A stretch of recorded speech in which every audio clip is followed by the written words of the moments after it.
नमस्कार, जय हिंद, वंदे मातरम। दोस्तों, इस वक्त की सबसे बड़ी खबर आ रही है। आपको बता दें, भारतीय सेना ने राफेल को, जी हाँ दोस्तों, हिंदुस्तान की वायु सेना ने राफेल को गश्त पर लगा दिया है लद्दाख और लेह लद्दाख की पहाड़ी क्षेत्रों में। जी हाँ दोस्तों, तेजस और लड़ाकू विमान, चिनाकू वगैरह सभी जितने भी वायुसेना के लड़ाकू विमान है लगातार गश्त पर हैं। हिंदुस्तान की सेना और सरकार लगातार, जो हिंदुस्तान की सेना है वो रडार के द्वारा चीन के ऊपर निगाहें रखी हुई है। उधर दूसरी तरफ आपको बता देना चाहता हूँ, चीन ने भी दोस्तों कई मिसाइलें तैनात कर रखी है ताकि लड़ाकू विमान जैसे राफेल, जो कि दुनिया का सबसे शक्तिशाली लड़ाकू विमानों में से एक है, उससे निपटने के लिए दोस्तों मिसाइलें तैनात कर दी है चीन ने भी। लेकिन दोस्तों, चीन अच्छी तरीके से जानता है कि हिंदुस्तान चीन को कहीं का नहीं छोड़ेगा अगर जंग जैसे हालात होते हैं तो। दूसरी तरफ दोस्तों आपको ये भी बता देना चाहते हैं, लगातार टर्के भर भर के जो दोस्तों टर्के भेजी जा रही है, जहां पर सैनिकों की तैनाती बढ़ाई जा रही है। बताया जा रहा है कि चीन के लाखों की तादाद में सैनिक तैनात किए जा चुके। तो दूसरी तरफ हिंदुस्तान के हमारे वीर जवान पहाड़ी क्षेत्रों, जी हाँ दोस्तों, ऊंचाई वाले क्षेत्रों पर कब्जा करके बैठे हुए हैं और नीचे रह गए हैं चीन के सैनिक, जिनको अगर जंग होती है तो ऊपर बैठे बैठे हमारे हिंदुस्तान के वीर जवान चीन को उसकी औकात दिखा देंगे। साथ ही दोस्तों आपको ये भी बता देना चाहते हैं कि अगर सब कुछ ऐसा चलता रहा तो आने वाले वक्त में जंगी हालात देखने को मिल सकते हैं, क्योंकि हिंदुस्तान की सीडीएस बिपिन रावत जी, जो कि सैन्य प्रमुख थे पहले, अभी सीडीएस है, उन्होंने कहा है कि जो आने वाले वक्त में अगर चीन नहीं सुधरता तो सैन्य विकल्प आजमाया जा सकता है। दूसरी तरफ चीन जो है लगातार दोस्तों भड़का हुआ है, लगातार दोस्तों कोशिश कर रहा है हिंदुस्तान की सीमा में घुसने की। लेकिन दोस्तों अब जो है वक्त आ चुका है, चीन को घुटने टेकने पर मजबूर कर देगी दोस्तों हिंदुस्तान की आर्मी, हमारी भारत माता की रक्षा करने वाले हमारे वीर जवान।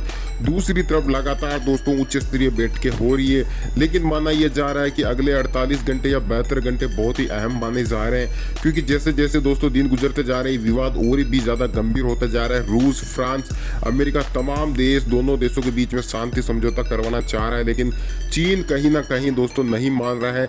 जबकि सभी जानते हैं कि 15 जून की उस रात को जब भारत के 20 जवान शहीद हुए थे, उस दिन चीन के भी 60 से 70 जवान ढेर कर दिए थे हिंदुस्तान ने। लेकिन चीन जो है कहीं ना कहीं उस खबर को भी छुपा लिया ताकि दुनिया को पता चलने पर चीन की बेइज्जती हो सकती थी। लेकिन हालांकि अमेरिका ने अपने बड़े अंग्रेजी अखबार में दोस्तों, ये बात सभी को पता होगी कि ये खबर छापी थी कि हिंदुस्तान की उस वक्त जीत हुई थी, लेकिन चीन ने उस खबर को दुनिया के सामने नहीं आने दिया। चीन शुरू से ही अपने देश की बड़ी बड़ी खबरें छुपा लेता है, चाहे कोरोना की बात हो। जी हाँ दोस्तों, कोरोना के बारे में भी सभी जानते हैं, जब कोरोना चीन ने फैलाया था तो उस खबर को भी छुपा लिया था। तब करोड़ों की लोग, उस संख्या में लोग जो है दोस्तों ढेर हो गए थे कोरोना की वजह से चीन के। अब दोस्तों गोला बारूद और लगातार तोपें भेजी जा रही है बॉर्डर पर। जी हाँ दोस्तों, टैंक जो है लगातार नई सड़कें बनाई थी उससे गुजर रहे हैं और लगातार लद्दाख के अच्छे अच्छे क्षेत्रों में तैनात किए जा रहे हैं। लगातार हिंदुस्तान जो पूरी कोशिश कर रहा है और डटे हुए हमारे भारत के वीर जवान एक आदेश पर, जी हाँ दोस्तों, अगर चीन ने जरा सी भी हिमाकत की तो एक आदेश पर हिंदुस्तान के वीर जवान चीन को उसकी औकात दिखा देंगे, चीन को घुटने टेकने पर मजबूर कर देंगे। साथ ही दोस्तों आपको ये हफ्ते भर में भी अगर भारत और चीन के बीच में विवाद नहीं सुलझता है पूरी तरीके से और जंग होती है, तो यकीन मानिए जो है दोस्तों अमेरिका की सेना पूरी तरीके से भारत के साथ है। वैसे दोस्तों हिंदुस्तान अकेला ही काफी है चीन को मुंह तोड़ जवाब देने के लिए, लेकिन फिर भी अगर जरूरत पड़ी तो अमेरिका जो है, अमेरिकी राष्ट्रपति डोनाल्ड ट्रंप कह चुके हैं कि पूरी अमेरिका फौज जो है हिंदुस्तान के साथ एक कंधे से कंधा मिलाकर खड़ी है। ऐसे में दोस्तों चीन जो बुरी तरीके से पस्त हो चुका है। एक तरफ से जो है 59 चीनी ऐप को बैन किया हिंदुस्तान ने, तब से जो चीन की आर्थिक कमर टूट चुकी है। तो दूसरी तरफ अमेरिका भी जो है चीनी ऐप को जो है दोस्तों जल्द से जल्द बंद कर सकता है। अमेरिकी विदेश मंत्री ने भी यह बात बोली है। आपको बता दें दोस्तों, चीन के साथ संघर्ष में अमेरिका की सेना भारत के साथ खड़ी रहेगी। अमेरिका, जहां दोस्तों आपको बता दें बड़ी खबर निकलकर सामने आ रही है। व्हाइट हाउस के एक शीर्ष अधिकारी ने सोमवार को कहा कि अमेरिकी सेना भारत और चीन के साथ बीच कहीं और भी संघर्ष के संबंध में उनके साथ मजबूती से खड़ी रहेगी, यानी कि भारत के साथ मजबूती से खड़ी रहेगी। नौसेना द्वारा क्षेत्र में अपनी उपस्थिति को बढ़ाने के लिए दक्षिणी चीन सागर में 2 विमान वाहक पोत तैनात किए जाने के बाद अधिकारी का बयान आया है। जी हाँ दोस्तों, आपको बता दें व्हाइट हाउस के chief of staff mark meadows ने एक सवाल के जवाब में फॉक्स न्यूज को बताया, संदेश स्पष्ट है, हम खड़े होकर चीन को या किसी और को सबसे शक्तिशाली या प्रभावी बल होने के संदर्भ में कमान नहीं थामने दे सकते, फिर चाहे वह उस क्षेत्र का हो या नहीं।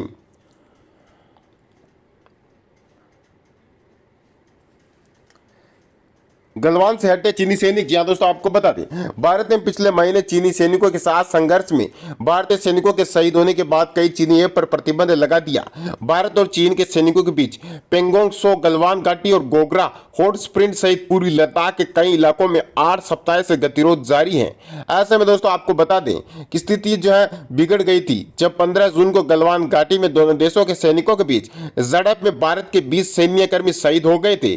चीनी सेना ने गलवान घाटी और गोगरा हॉट स्प्रिंग में सोमवार को अपने सैनिकों की वापसी शुरू कर दी है। हालांकि दोस्तों आपको बता दें जहां भारत के 20 जवान शहीद हुए थे उसी जगह भारतीय जवानों ने मजबूती से डटते हुए हिंदुस्तान के वीर जवानों ने लगभग 60 से 70 चीनी सैनिकों को भी ढेर कर दिया था।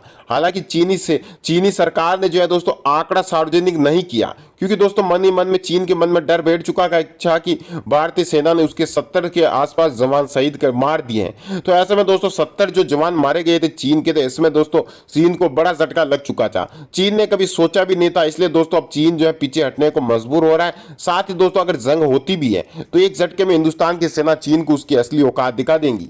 वहीं दोस्तों आपको यह भी बता दें राष्ट्रीय सुरक्षा सलाहकार अजीत डोभाल और चीनी विदेश मंत्री वांग यी ने रविवार को टेलीफोन पर बात की जिसमें वह वास्तविक नियंत्रण रेखा एलएसी से सैनिकों के तेजी से पीछे हटने की प्रक्रिया को पूरा करने पर सहमत हुए हैं। चीन दक्षिणी चीन सागर और पूर्वी चीन सागर में क्षेत्रीय विवादों में लिप्त है। चीन लगभग समूचे दक्षिण चीन सागर पर दावा करता है।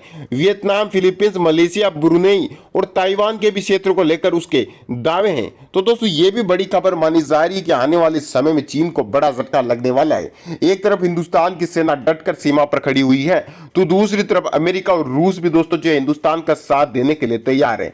ऐसे में दोस्तों हिंदुस्तान ने तो पहले ही चीन को उसकी असली औकात दिखा दी थी, लेकिन दोस्तों जब अमेरिका ये बोला कि हम हिंदुस्तान का साथ देंगे तो ऐसे में दोस्तों चीन समझ चुका है कि अब जो है बाजी हाथ से निकल चुकी है। जी हाँ दोस्तों, क्योंकि हिंदुस्तान अकेला ही काफी है चीन को घुटने तोड़ने के लिए। लेकिन दोस्तों इसी बीच अमेरिका अगर हिंदुस्तान के साथ देने के लिए तैयार है तो चीन पहले ही डर गया। जी हाँ दोस्तों, अमेरिका का ऐलान चीन से टकराव की स्थिति में भारत का साथ देंगे ड्रैगन को किया आगाज। जी हाँ दोस्तों, बड़ी खबर आ रही है, आपको बता दें भारत और चीन के बीच संघर्ष की नौबत आने पर अमेरिका भारत के साथ खड़ा होगा। यह बात व्हाइट हाउस के chief of staff mark meadows ने दक्षिणी चीन सागर में अमेरिकी उपस्थिति को मजबूत करने के लिए 2 एयरक्राफ्ट कैरियर की तैनाती के बाद कही। उन्होंने कहा कि अमेरिकी सेना अपने रिश्तों को निभाने के लिए मजबूती से डटी हुई है। यह चाहे भारत चीन का मामला हो या दुनिया में कहीं और किसी संघर्ष का मामला हो। उन्होंने कहा कि हमारा संदेश साफ है, तमाशबीन बनकर नहीं रह सकते। जी दोस्तों, मार्क मीडोज ने कहा कि हम तमाशबीन बनकर किसी और महाशक्ति को बागडोर संभालते नहीं देख सकते। यह चाहे इस क्षेत्र की बात हो या दुनिया में कहीं और। फॉक्स न्यूज से बातचीत में मार्क ने एक सवाल के जवाब में कहा कि हमारा संदेश साफ है, हमारी सेना मजबूत है और मजबूत बनी रहेगी। मार्को को बताया कि भारत ने चीन से खूनी झड़प के कारण 69 चाइनीज ऐप पर पाबंदी लगा दी है। उनसे सवाल किया गया कि इस क्षेत्र में 2 एयरक्राफ्ट कैरियर रोनाल्ड रीगन और निमित्ज की तैनाती का क्या कारण है। तो दोस्तों ये भी बड़ी खबर मानी जा रही है। आने वाले समय में दोस्तों चीन को जो और भी बड़े झटके लगने वाले हैं। एक आंकड़े के मुताबिक आपको बता दें जब से हिंदुस्तान की सरकार ने 69 चीनी ऐप को बंद किया है तब से लगातार चीन को जो हजारों करोड़ों अरबों रुपए का नुकसान हो चुका है। क्योंकि दोस्तों चीनी सामानों का उपयोग करने वाला हिंदुस्तान बहुत ही बड़ा मार्केट था। टिकटॉक जैसे ऐप पूरे हिंदुस्तान में फैल चुके थे। लगभग 20